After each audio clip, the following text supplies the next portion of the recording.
Tan hermosas, nos hace entender algunas de las cosas que hemos vivido también, nos hace comprender que las cosas que hemos sido afectados en nuestras vidas, pues pueden tener realmente un entendimiento y que nos preparan al mismo tiempo para lo que viene más adelante.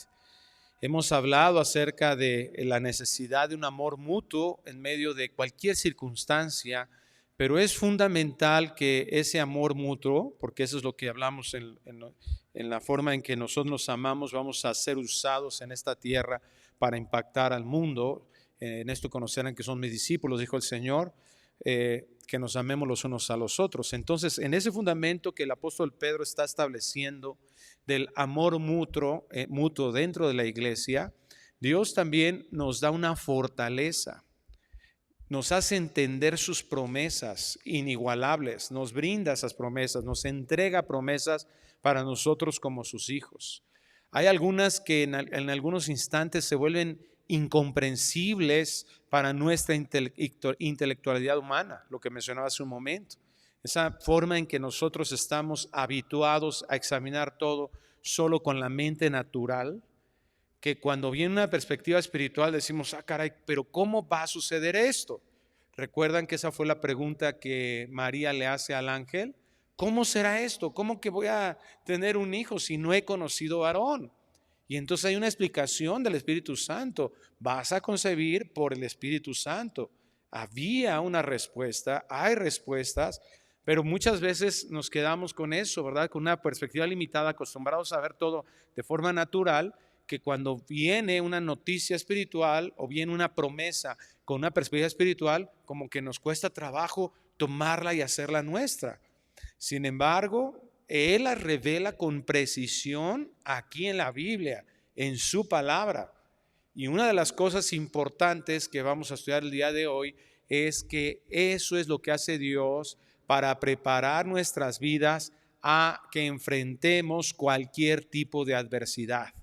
Y que en esas adversidades no solo las pasemos, como decimos coloquialmente en el concepto escolar o el académico, de panzazo. Pues ya la libré, ya pasé, bueno, ya acabó el problema, ya pagué la deuda, pues ya estamos del otro lado, pues ya libramos ese conflicto de matrimonial, pues ya, ¿verdad? Ya ese conflicto familiar, ya la libramos, pero no es suficiente con que nosotros pensemos eso. No es nada más decir, pasé un examen y ya, lo que sigue. No, hay cosas que Dios quiere mostrarnos, que nosotros realmente salgamos victoriosos, que realmente nosotros pasemos en esta vida sin ningún tipo de temor. Y que nosotros veamos nada, no tengamos ningún tipo de temor en nuestras vidas, sino que Dios se glorifique a través de nuestras vidas, dándonos su cuidado, dándonos su protección, dándonos su fuerza, gozo y paz al pasar el sufrimiento en Dios. La noticia es: vamos a sufrir. Mentira, mentira, mentira, que venir a Cristo es librarte de tus problemas.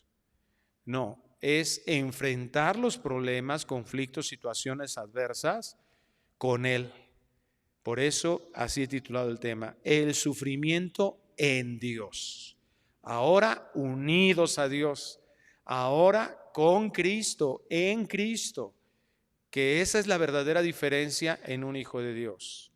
Dios no nos llama en esta tierra a que ya no sufriremos, a que se va a detener por venir a una religión, para congregarte en una cosa, porque hagas 2, 3 ritos, porque cumplas una liturgia, entonces vas a dejar de sufrir. No, Señor.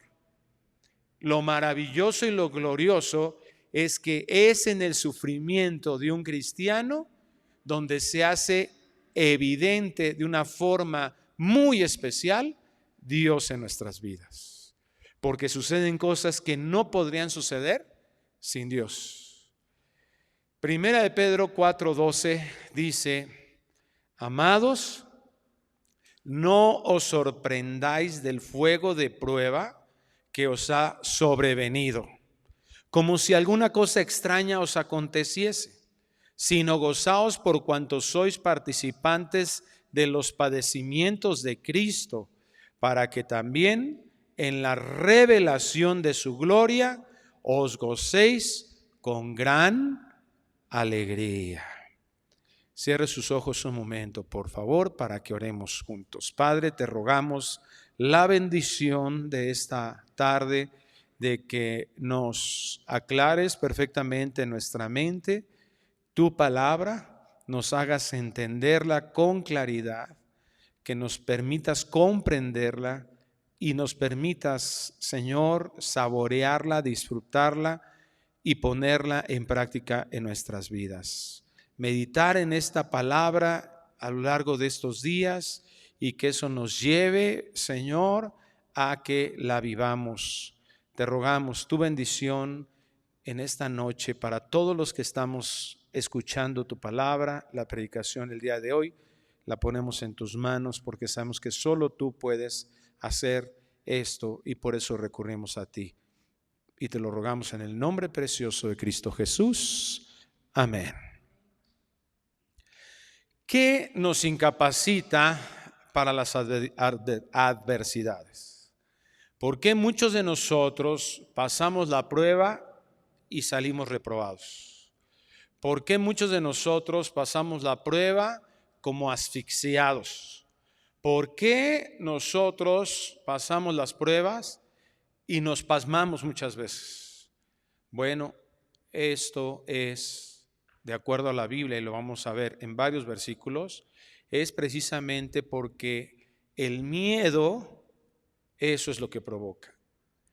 Hay un temor debido a que hay mucha ignorancia en el pueblo de Dios. No conocemos a Dios.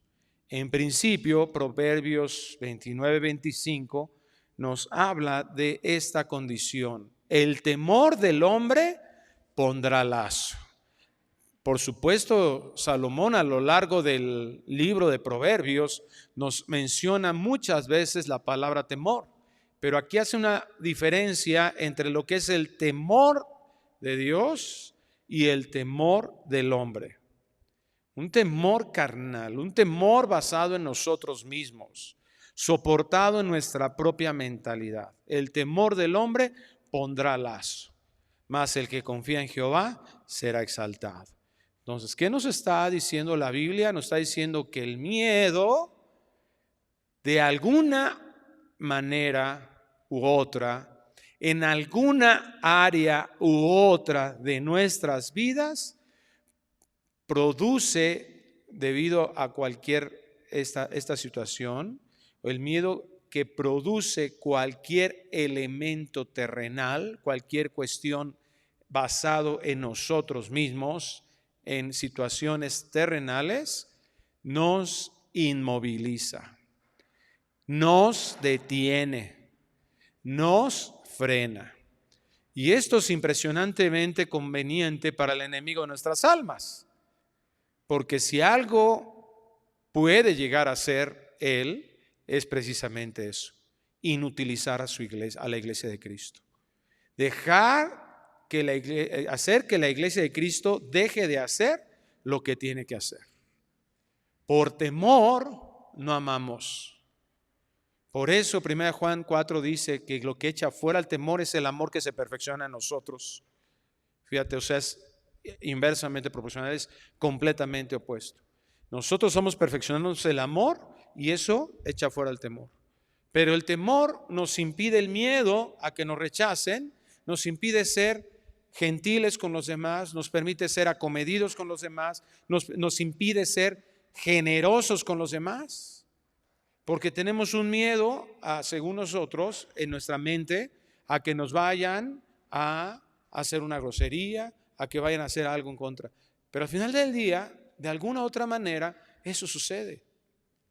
El miedo, dice por ahí el doctor Archie Sproul, que vio, revisando unas estadísticas, él vio que en los Estados Unidos, que es donde se hacen estadísticas para todo, el mayor miedo que un estadounidense tiene es hablar en público. Y él lo confiesa así: yo pensé que hubiera sido la muerte, ¿no? Pues no, las estadísticas dicen que hay un miedo a hablar en público. Entre muchísimas fobias que hay, miedos, el mayor que hay en los estadounidenses es hablar en público. ¿Y qué implica eso? Está implicando un miedo a poder desarrollarse o poder manifestar sus habilidades, un miedo a no cumplir las expectativas de otros. Y eso se manifiesta en todas las áreas de nuestras vidas, en el área académica, en el área matrimonial, en las relaciones físicas, en todas las áreas de la vida se manifiesta eso. Y muchos de nosotros dejamos de relacionarnos aún con nuestra pareja físicamente por estar basados en ese miedo, en que yo no hago o voy a hacer las cosas bien. Al final del día, ese miedo está fundado en una incredulidad a Dios y en un egoísmo, por supuesto. Por eso lo llama así el temor del hombre. Es algo que está basado en mí mismo, que está basado en elementos terrenales y no espirituales que vienen de parte de Dios. Pero eso es lo que muchos de nosotros estamos viviendo. En Oseas 4, capítulos 4, versículo 6, vemos precisamente que esa condición de un pueblo pasmado, un pueblo, una iglesia inmovilizada, una iglesia que se detiene, ¿verdad? Es presa fácil del enemigo. ¿Y qué es lo que trae eso al corazón o a la posición del hombre? Aquí lo dice: mi pueblo fue destruido. ¿Qué es lo que yo decía hace un momento? ¿Qué es lo que realmente Satanás puede hacer? Bueno, en Juan 20, ¿verdad? En Juan 10, 20 lo dice, que el Satanás, ¿verdad? El ladrón vino para matar, robar y destruir. Entonces, si él, ¿verdad?, logra engañarnos, él nos está robando muchas de las bendiciones de Dios. Pero esto en lo cual el enemigo de nuestras almas nos tiene sometidos tremendamente, dice ahí mismo: mi pueblo fue destruido porque le faltó conocimiento. Entonces, ¿qué estamos mirando aquí a la luz de la Biblia? Que esta condición de la iglesia de estar inmóvil, de ser estéril. ¿Y a qué me refiero con ser estéril? Es que no nos estamos reproduciendo. Esa es la realidad de la iglesia del día de hoy. Las estadísticas nos los muestran claramente en nuestro país. La gente está pasando de una iglesia a otra nada más, pero realmente no hay un crecimiento sustancial en la iglesia. No hay más cristianos, para que entendamos. La iglesia no estamos como tal reproduciéndonos. Aquí está. ¿Por qué? Porque estamos inmovilizados. La iglesia está siendo atacada frontalmente. ¿Por qué está habiendo tantos divorcios dentro de la iglesia de Cristo? Porque ignoramos la forma en que nosotros tenemos que afrontar nuestros problemas matrimoniales. ¿Qué dice Dios al respecto? Somos ignorantes de eso. Me causa no sé, impresión el escuchar a gente cristiana que muchas veces tiene años en una congregación, escuchando palabra de Dios y todo, y escucharles dar un consejo o estar dando su opinión, su concepto de algo en relación a la sociedad, en relación a la vida. Y yo volteo y digo: ¿qué dijiste? O sea, ¿de dónde sacas eso? ¿De dónde por qué dijiste eso? ¿De dónde sacas ese concepto? La Biblia, ¿qué está haciendo en ti? Dios, ¿qué te está hablando al respecto? Y personas que a veces pasan ciertas crisis en sus vidas y que tú dices, ¿y qué aprendiste de esto? ¿Qué está haciendo la palabra de Dios? Matrimonios destruidos, familias destruidas, hijos desbalagados.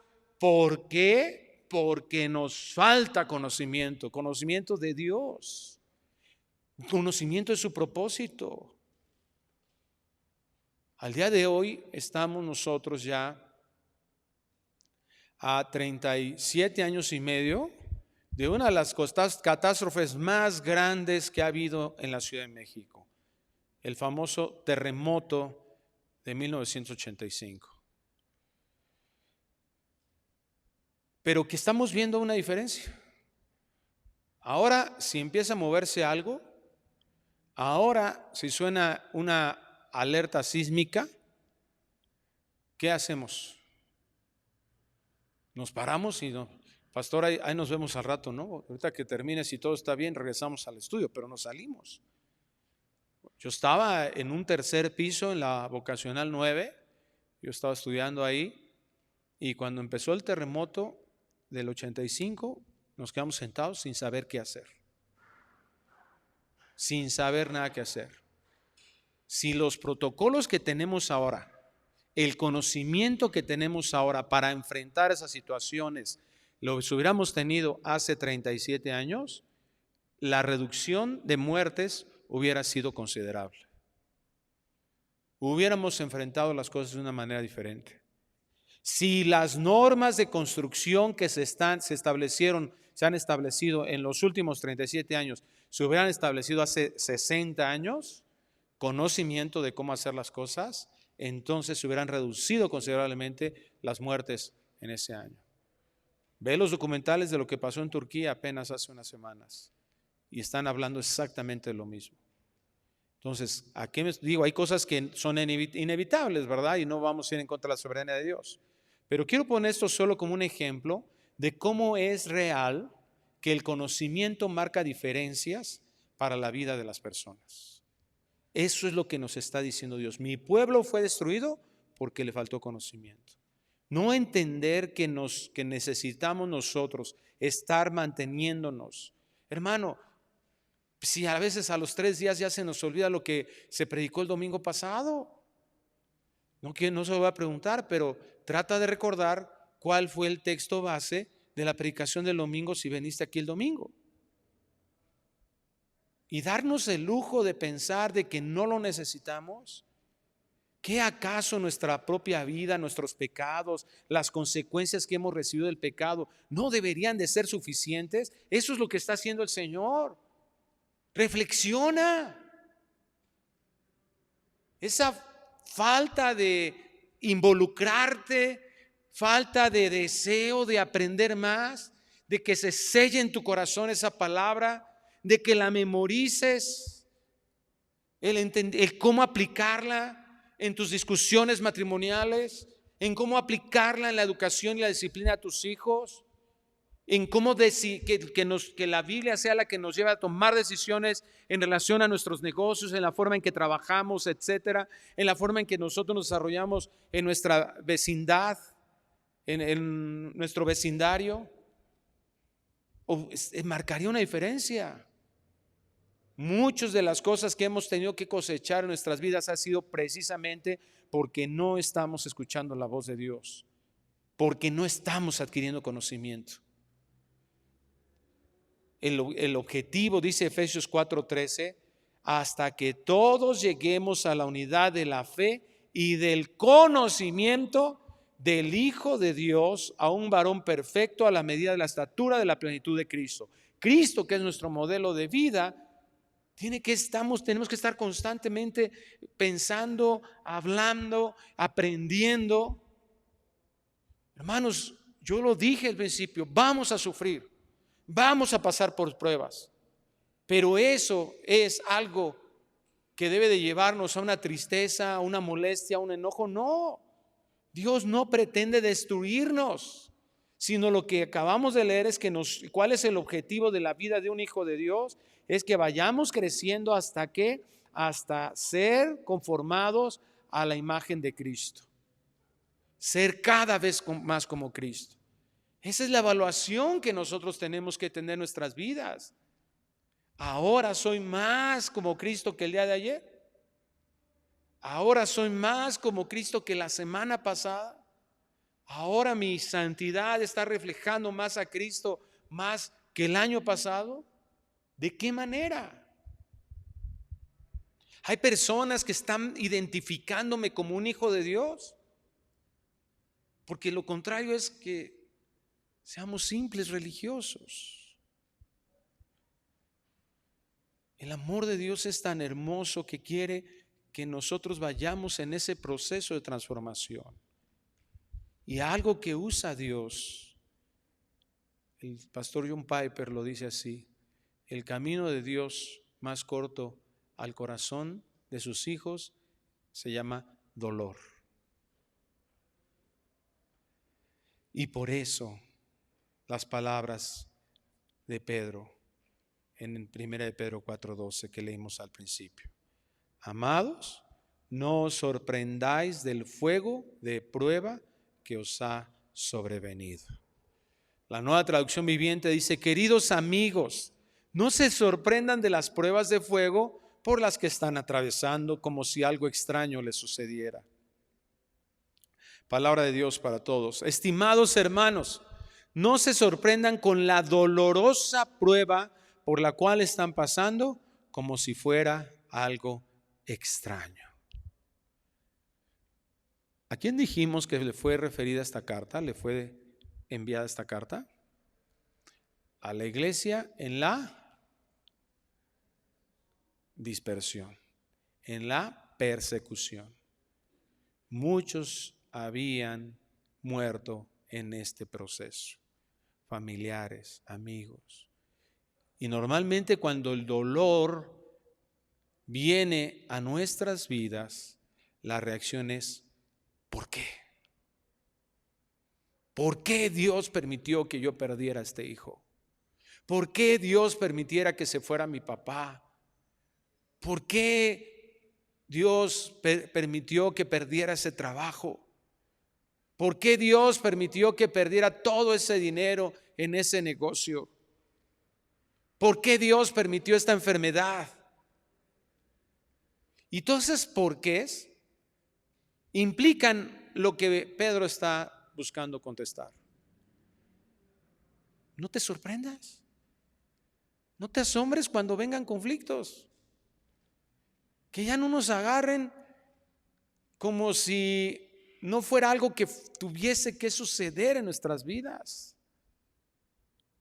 Ahorita estamos saliendo ya del invierno, bueno, este febrero, ¿verdad? Que siempre decimos febrero loco y marzo otro poco, donde el clima no sabes ni qué va a pasar, ¿verdad?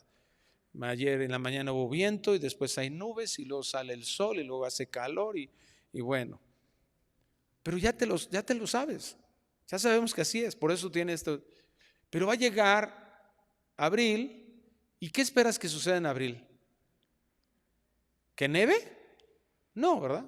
En abril y mayo va a haber calor, chamarras a colgarlas y eso. Es algo que ya sabemos que va a suceder.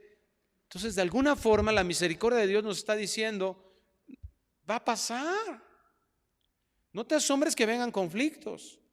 Pero el problema que estamos teniendo es a quién le estamos prestando oído. ¿Qué conocimiento de que estamos obteniendo nosotros como palabra de Dios, como voz de Dios? En Mateo capítulo 15, versículo 2, y por eso el resultado es destrucción, miedo que nos lleva a inmovilizarnos, y esa movilización, mira, está listo, pum, ¿verdad? Nos destruyen. Pero ¿qué es lo que sucede? Porque muchos de nosotros a veces creemos que sí sabemos mucho. Mateo 15:2 nos habla de uno de los problemas que tenemos en el mundo, y esto sucedía también en la época de Cristo. Vienen los religiosos de la época y le dicen: ¿por qué tus discípulos quebrantan la tradición de los ancianos? ¿Por qué no se lavan las manos cuando comen pan? Perdón, porque no se lavan las manos cuando comen pan. Perdón, lo leí mal. Respondiendo él, les dijo: ¿por qué también vosotros quebrantáis el mandamiento de Dios por vuestra tradición? Porque Dios mandó diciendo: honra a tu padre y a tu madre, y el que maldiga al padre o a la madre muere irremisiblemente. Pero vosotros decís: cualquiera que diga a su padre o a su madre, es mi ofrenda a Dios, todo aquello con que pudiera ayudarte, ya no ha de honrar a su padre o a su madre. Así habéis invalidado el mandamiento de Dios por vuestra tradición. No es nuevo que estemos viviendo predicaciones que le llamamos antropocéntricas. ¿Qué significa esto? Centradas en el hombre. Yo defino cómo pensar. Yo defino cómo se determinan las cosas. Yo digo, yo lo interpreto. Cuando 2 de Pedro 1 nos dice que la escritura no tiene interpretación privada.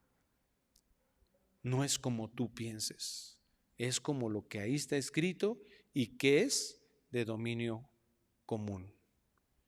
Eso de hecho es una de las reglas implícitas de la hermenéutica. La interpretación en sí misma. Entonces, ¿qué es la hermenéutica? La técnica para interpretar un texto, un escrito. Entonces, cuando nosotros tenemos esta tendencia, los falsos maestros y las falsas enseñanzas van a dominar. Y vamos a creer que el cristianismo, como bien dije, en medio de muchísimas otras desviaciones del verdadero pensamiento de Dios, debería de detenerse mi sufrimiento. Y por eso el Señor a través de la carta de Pedro nos dice: ¿por qué te sorprendes? ¿Por qué nos sorprendemos? Porque tenemos conceptos en relación con Dios que están torcidos, distorsionados, heredados de una religión, heredados de pensamientos de hombres, como sucedía en este caso, que Cristo los viene y los dice: a ver, ¿qué dice la Biblia? ¿Qué dice mi palabra? ¿Cuál es el mandamiento? De repente empiezan discusiones en la iglesia de que es que no, está mal que alguien tome vino y no debe tomar nada, ¿verdad? Y está mal esto. Y empezamos a tener, y sí, ¿verdad? Hay cosas que son pecaminosas en un contexto específico. No, es que está mal y no debes de fumar porque eso es mal contra el cuerpo del templo del Espíritu Santo. Ajá, y comer carnitas, 3 tacos de carnitas en la noche, ¿no te hace daño? Echarte una Coca-Cola diaria, ¿eso sí está bien para tu salud? Si manejamos un doble discurso a conveniencia. Esa es la manipulación que hacían los judíos. Eso es lo que tenemos que evitar. Dios no está esperando que nosotros vengamos ante su ley y poderlo convencer de que la cumplimos al 100%, de que estamos súper bien. No, al contrario, la Biblia dice en Romanos 3 que la ley fue dada ¿para qué? Para exponer el pecado. Nosotros, a pesar de que ya no somos esclavos del pecado, todavía tenemos un residual de pecado ahí presente. Por eso Pablo decía: miserable de mí. Entonces, ¿para qué es la Biblia? ¿Para que vengas y trates de convencer al pastor de que eres santo, santo, santo y que no tienes ningún delito que perseguir? Que tienes que convencer que los problemas en tu matrimonio y los problemas en tu casa están todos súper bien y que vivimos de eso, de la apariencia. Eso dice Juan 7, ¿verdad? Que los judíos, ¿cuál era su característica? Se halagaban unos a otros, se justificaban unos a otros. A ver, dime justo y yo te digo justo. Así como esos dos, ¿verdad? Dígame, licenciado. Licenciado, gracias, muchas gracias. Y ay, ¿verdad? Y todos vienen y así. ¿Por qué? Porque eso nos empieza a soportar. Y dejamos de escuchar la voz de Dios. Cuando nosotros estamos dependiendo del halago, del reconocimiento de la gente. Cuando creemos que de eso depende nuestra vida cristiana y no es así. Hablaba con un hermano que lo estaba yo exhortando y le decía: es que mira, tú tienes que entender algo. Cuando en Efesios 4 dice que vuestra gentileza sea conocida de todos los hombres, no significa que te esfuerces para tratar de hacer acciones y que tú te autoconvenzas de ser gentil, no. ¿Qué dicen los otros de ti? Los otros hablan de tu gentileza, entonces eres gentil. Pero nos conformamos a nuestro propio concepto y precepto. Porque si ha sido tan fácil distorsionar el concepto de Dios mismo, todo lo demás se vuelve manipulable. Tengamos cuidado. Todos nosotros. ¿Te ha sucedido? A mí me sucede muy a menudo que empieza una canción tum, tum, tum, tum, tum, tum, tum, tum, tum, y yo ya estoy moviendo el piecito. La cumbia. Hermano, todos traemos un naco dentro. Todos traemos un religioso dentro. Nuestra carne es impresionantemente religiosa. Siempre queremos que hablen bien de nosotros. Y hacemos tantas cosas con motivaciones equivocadas. Tengamos mucho cuidado. Por eso, si un hijo de Dios no está bien cimentado en su adoración a Dios, lo demás no importa, va a estar torcido.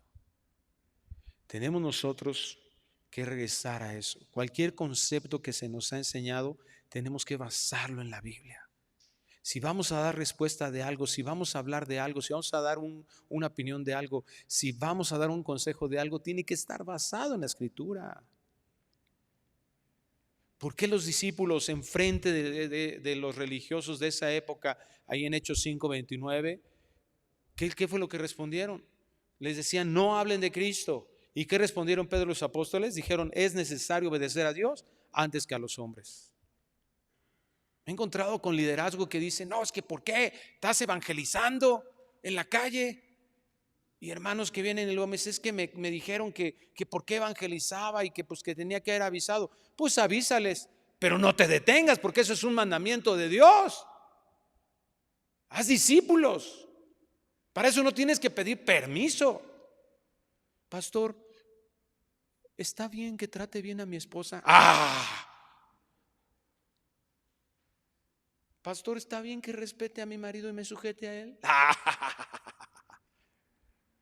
¿Qué estás esperando que el pastor diga? No seas idólatra. Pues no, obviamente, ¿verdad? Hay cosas que Dios nos ha pedido. Obedecer a Dios debe ser nuestra prioridad en nuestras vidas. Inclusive, ¿verdad? Llegamos a comprometer los principios divinos por los propios intereses, por nuestros propios intereses. Cuidado. Por nuestro orgullo somos capaces de mentir. En Israel, en Jeremías 16:12 habla de esa característica. Fíjate hasta dónde se fueron esa idolatría en sus vidas, cómo se siguió, continuó, ¿verdad? Dice Jeremías 16:12, y vosotros habéis hecho peor que vuestros padres, porque aquí que vosotros camináis cada uno tras la imaginación de su malvado corazón, no oyéndome a mí. Es que yo creo, es que yo pienso. Una mente adaptada al empirismo, a mi experiencia, a lo que yo sé. Ya te dije, o sea, tu experiencia, tu mente natural está limitada, no te permite ver más allá. La tuya y la mía, la de todos. No podemos nosotros definir las cosas así. No podemos continuar con nuestra vida cristiana. Vamos a seguir estancados, vamos a seguir enanos, vamos a seguir obesos espirituales sin hacer lo que Dios nos ha encargado. Si nosotros no ponemos como primer fundamento no lo que nosotros pensamos, no nuestras imaginaciones, no nuestras deducciones, no nuestras inferencias, sino la palabra de Dios en sí mismo. Oír la voz de Dios. Por eso nos decepcionamos. Por eso sorprende el fuego de la prueba. Porque las cosas no están como yo quisiera que estuvieran. En mi formato. Se salieron de ahí. Y entonces, ¿por qué? ¿Por qué? Decepción, frustración, desánimo. Abandonamos las cosas que Dios nos ha encargado con una facilidad tremenda. Hermanos, estamos en un tiempo en el que nosotros tenemos que ser influencia de una generación que les llaman la generación de cristal, que no los puedes tocar porque ya se rompen. Ay, nadie les puede decir. Estaba platicando mi esposa con una profesora de una institución educativa muy grande y muy reconocida en el país. Y decía, es que es impresionante cómo los muchachos que estoy dándoles clases a nivel universitario no reconocen ni la más mínima autoridad en nosotros. Ese es nuestro campo misionero. A ellos les tenemos que demostrar que eso es basura, que eso no funciona, que la vida plena está basada en lo que la verdad de la palabra dice. Y que una vida en humildad, una vida que está sometida a la Escritura, convencida de la Escritura, es una vida en la que podemos mostrar las virtudes de Dios. Por eso Pablo ahí en Efesios 4:22 dice, en cuanto a la pasada manera de vivir, despojaos del viejo hombre que está viciado conforme a los deseos engañosos y renovaos en el espíritu de vuestra mente y vestíos del nuevo hombre creado según Dios en la justicia y santidad de la verdad. Esta es la única forma en que el fuego de la prueba no nos va a sorprender. No darle prioridad a nuestra experiencia, sino al concepto divino. Y si Dios dice no sorprendas del fuego de la prueba, yo confío en eso. Va a venir la prueba, como va a venir la primavera, como va a amanecer el sol en la mañana, como va a haber oxígeno por la mañana. Pero para que eso suceda tenemos que renunciar a nuestra soberbia, a nosotros definir todas las cosas en nuestro esquema. Pedimos por cosas, le rogamos al Señor que sucedan algunas cosas por las cosas que nosotros consideramos buenas, pero hágase tu voluntad y no la nuestra. Y si tú quieres que yo pase esto, pues, amén, por algo pasará, sin asombrarnos por los problemas. Y lo contrario a eso, en la otra perspectiva, el fruto contrario, el fruto a un verdadero arrepentimiento de esto dice, sino gozaos por cuanto sois participantes de los padecimientos de Cristo, para que también en la revelación de su gloria os gocéis con gran alegría. Ya lo vimos en el capítulo 2. Una de las cosas que pueden resultar más contradictorias en nuestra mente es cuando sufrimos haciendo lo bueno. Eso es.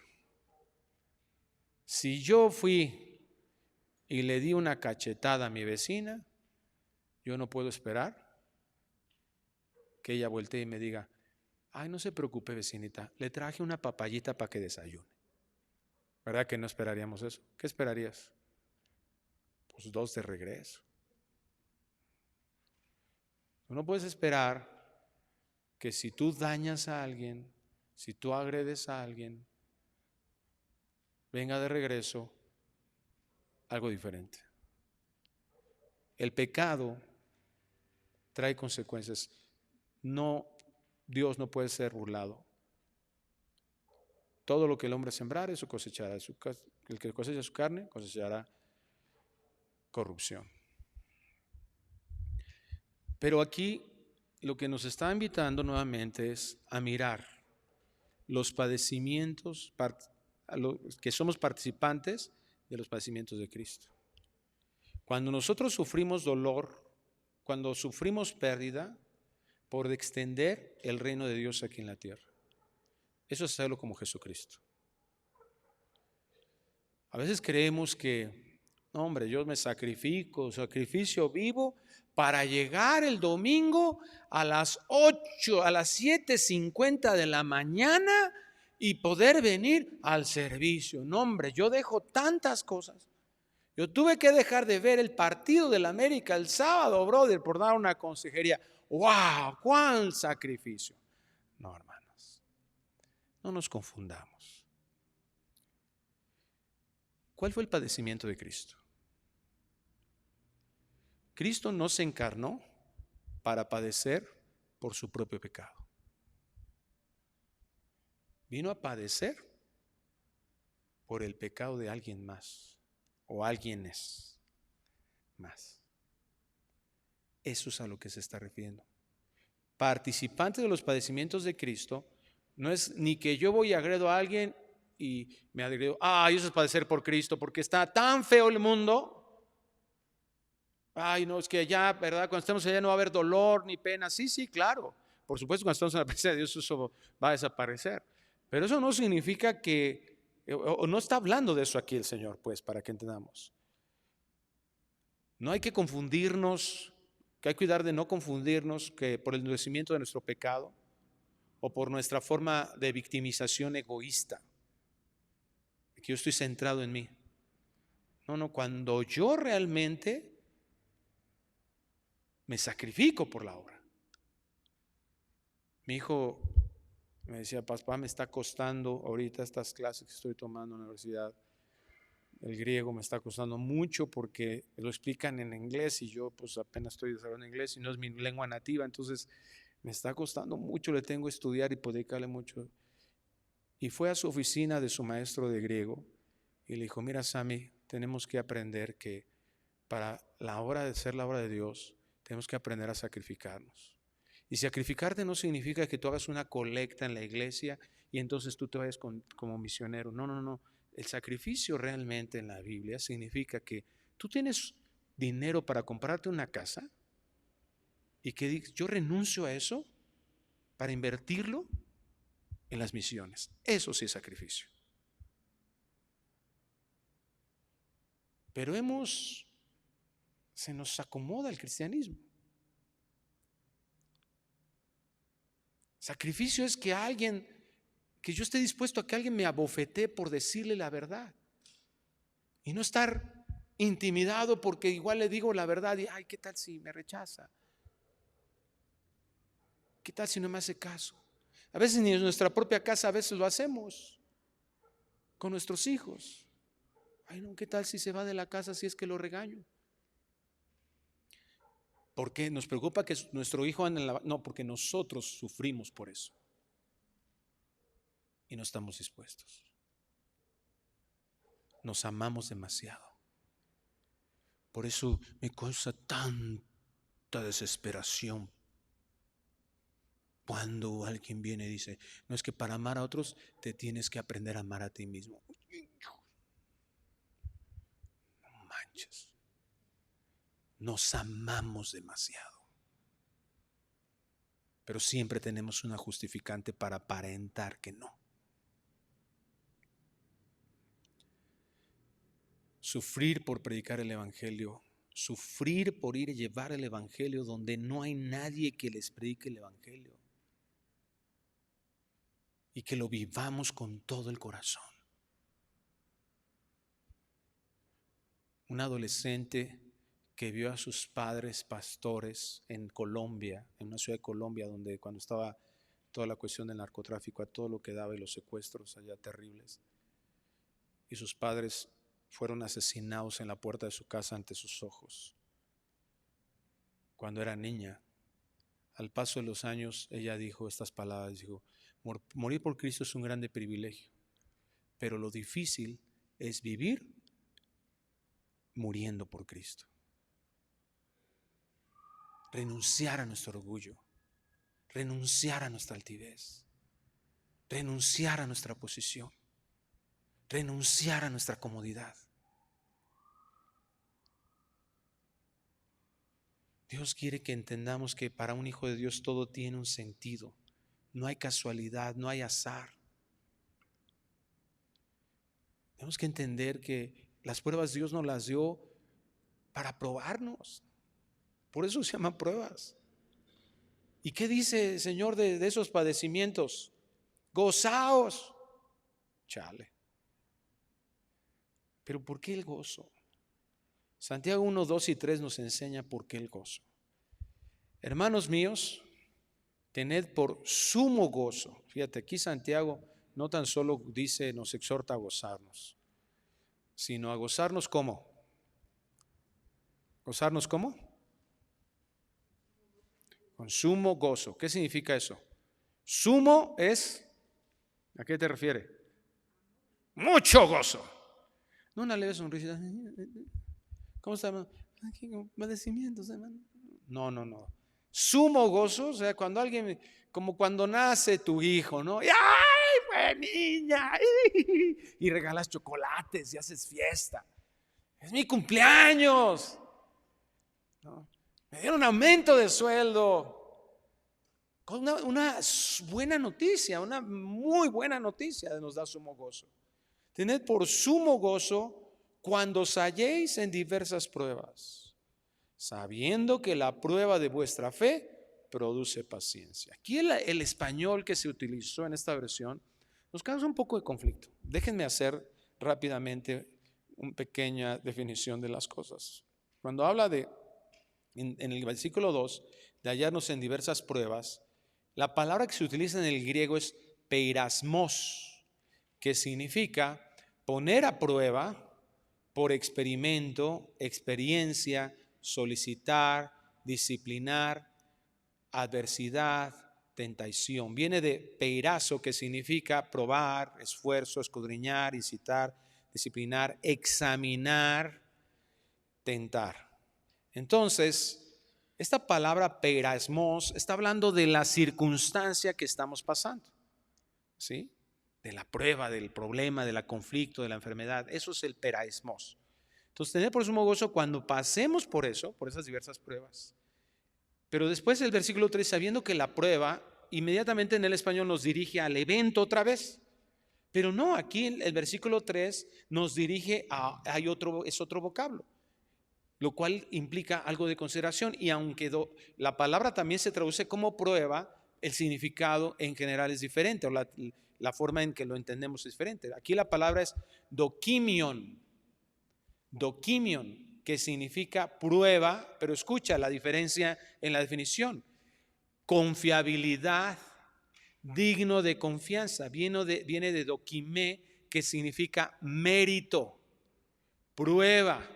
¿A qué se refiere peirasmos? Si tú estás en la escuela, tu examen que te ponen ahí para contestar es el peirasmos. Cuando se lo pasas a tu maestro y lo califica y te dice, tú eres confiable de el conocimiento de esto porque tienes un 8 o un 9 o un 6 o un 5 o un 10 o un excelente o un no aprobaste. Eso es dokimion, el mérito que tuviste, es decir, ¿qué fue la ganancia? ¿Me estoy explicando? Está más dirigido a la calificación. Ahora, ¿qué es lo importante de esto? Que Dios nos está diciendo, por tener por sumo gozo cuando seas pasado por los conflictos, por las pruebas, por ese examen de tu vida, porque ese examen, esa adversidad no es el fin. Dios no te quiere en la prueba todo el tiempo. ¿Sí? Dios nos tiene, es como la clase, ¿verdad? Tú no estás a ver prueba y luego otra prueba y otra. No, estás normalmente en una enseñanza. Y la prueba tiene un objetivo, tiene el objetivo del dokimion. Es decir, la adversidad no es el fin, sino el objetivo es revelar nuestro nivel de confiabilidad. El dokimion es eso. ¿Qué tan fieles somos? ¿Cómo nosotros sabemos qué tan confiables somos en nuestra vida? Pues aquí nos dice, el gozo. El gozo es la calificación aprobatoria de nuestra capacitación. El gozo es la evidencia de que somos confiables o no. Dice el Salmo 66:10. Las pruebas, los padecimientos nos capacitan. Mira lo que dice el Salmo 66:10. Porque tú nos probaste, oh Dios. Qué interesante. Aquí no dice el diablo vino. ¿Quién nos probó? Digo, Dios utiliza los recursos que tenga que usar. ¿Pero quién nos prueba? Dios. Tú nos probaste, oh Dios.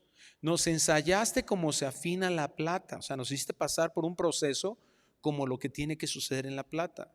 Nos metiste en la red. Pusiste sobre nuestros lomos pesada carga. Hay ocasiones que la gente está bien enojada con otras personas porque las disciplinan. Está bien enojada con otras personas porque recibieron de esas personas mal, dolor, con buenas o con malas intenciones, no es importante. Pero bueno, si tú estás en esta condición, estás muy enojado con la persona que te dañó, que te abandonó, Estás muy enojado. Estás equivocado al estar enojado con esa persona. Deberías de estar enojado con Dios. Ay, pastor, yo no voy a hacer eso. No, pues qué bueno que no lo hagas. Pero tampoco con el otro. Porque aquí lo que nos enseña es quien nos mete a esas situaciones. ¿Quién es? Dios. ¿Quieres echarle la culpa a alguien? Échasela a Dios. Pero bueno, escúchalo completo. ¿Dios nos quiere destruir? Dice versículo 12, hiciste cabalgar hombres sobre nuestra cabeza. Yo entiendo eso no lo he visto en otra versión, pero yo lo que entiendo de lo que dice ahí es, de alguna manera permitiste que hubo gente que zapateó sobre nuestra cabeza.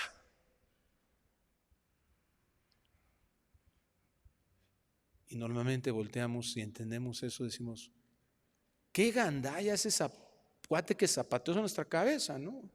Qué mala onda. Bueno, pero aquí lo que dijo Dios es que Dios lo hizo.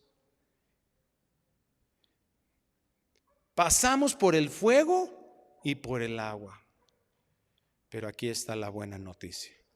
Y nos sacaste a abundancia. Dios tiene en la adversidad un sabio fin siempre. El problema está en que cuando vamos pasando por la prueba, lo vemos como el fin. Pero Dios no ha terminado. Dios no ha terminado. Esta es una de las razones por la cual nosotros en medio de la prueba podemos agradecer. En medio de la prueba podemos adorar. En medio de los conflictos podemos decirle, Señor, tú tienes, y eso es lo que nos levanta, de hecho. Eso es lo que nos da esperanza. Eso es lo que nos lleva al gozo. No porque nos sintamos bien. ¿Te das cuenta? Primera de Tesalonicenses 4:12 nos habla acerca de la complejidad del alma cristiana, dice el pastor John Piper. Porque a veces pensamos, o estoy contento, así vemos la línea del tiempo así, o aquí estoy contento, o aquí estoy enojado o triste, y aquí vuelvo a estar contento, y aquí está. No, lo que nos habla en la Biblia es que en medio de el gozo nunca desaparece de nosotros, porque es un fruto del Espíritu. ¿Y qué es ese gozo? Esa manifestación de Dios en nosotros, que en medio de del dolor hay esperanza. En otras palabras, ¿verdad? A veces creemos, si nosotros no tuviéramos a Dios y el gozo del Espíritu en nosotros, mira, ¡pum!, nos iríamos hasta abajo y hasta el suelo, ¿verdad? Y nos azotaríamos. Y no sé si yo tuve una ocasión la experiencia de estar en un funeral de un hermano, y junto había un funeral, no supe de quién, supongo que de alguien que murió trágicamente, pero eran unos lamentos, hermano. Y era un contraste en donde acá estábamos cantando, alabando a Dios, y acá gritos, pero muy dolorosos, muy te causaba impresión escucharlos. A eso está refiriendo. El gozo nos sostiene en que sí hay dolor, pero el gozo no se ha desaparecido de ese momento. ¿Por qué? Porque ese gozo nos da esperanza.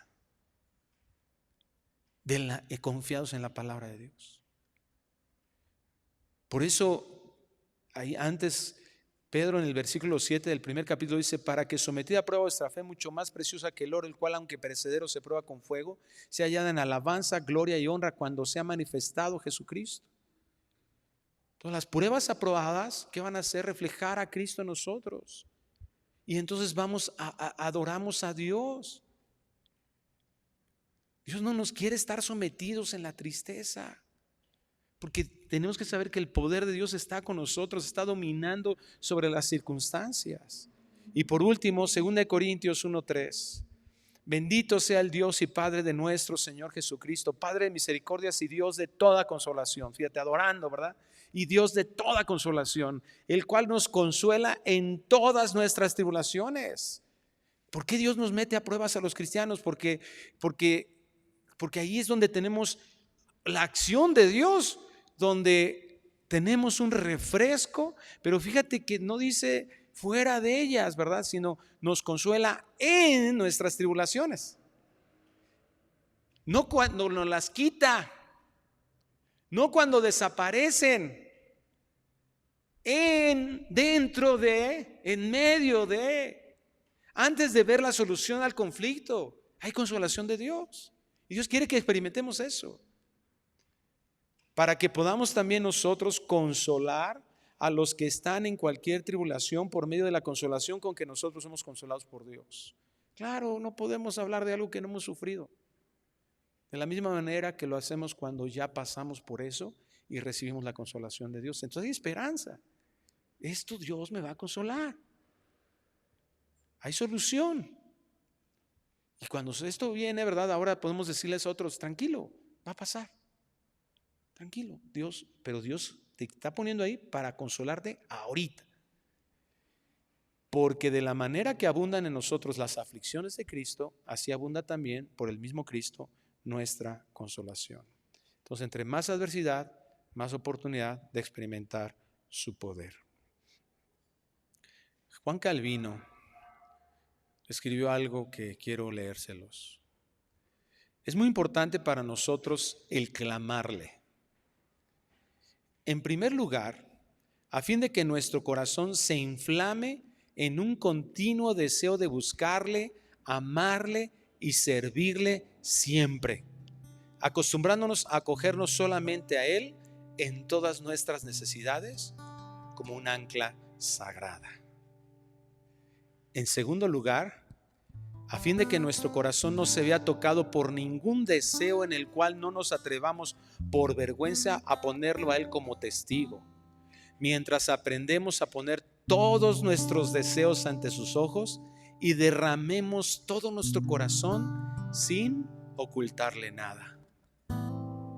Y en tercer lugar, para prepararnos a recibir sus beneficios con verdadera gratitud de corazón y con acción de gracias. Beneficios que nuestra oración nos recuerda que todo viene de su mano. ¿Por qué los cristianos seguimos viviendo como si algo fuese difícil para Dios? Decimos, cantamos, adoramos que Dios es todopoderoso, pero le estamos creyendo. Tenemos que recordar, y si no lo sabías, tener bien consciente que nada se le escapa a Dios. Y es algo que tenemos que estar ejercitando en nuestro diario vivir. Este conocimiento precioso que nos lleva a transitar confiados cualquier circunstancia difícil de una forma sobrenatural, donde se va a manifestar el poder de Dios en nuestras vidas. Aún el sufrimiento en Dios. Esta es la descripción en sus hijos. Padre, gracias por tu palabra y permite, Señor, que podamos aplicarla. A veces quisiéramos que después de una predicación de esta, pensar que estamos listos para las adversidades, para las pruebas, pero lo que hemos aprendido hoy es que no es posible así. Tenemos que conocerte, aprender más de ti, que quede sellado en nuestro corazón de tal manera que en esas pruebas, en esas adversidades, en esos conflictos, salgamos aprobados, porque no fuimos dominados por el dolor, sino que aún en el dolor, en la tristeza, manifestamos esperanza. El gozo nos sostuvo.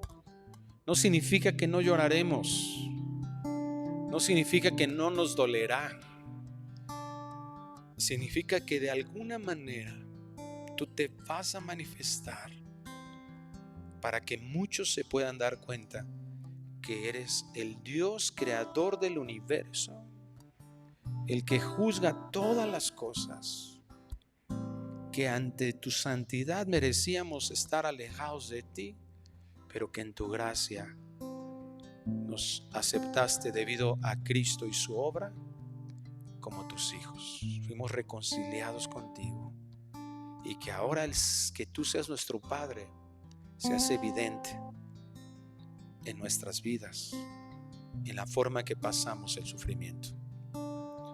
Te rogamos, Señor, que esto sea nuestro diario vivir, el conocerte a ti. Te lo suplicamos en el nombre precioso de Cristo Jesús. Amén.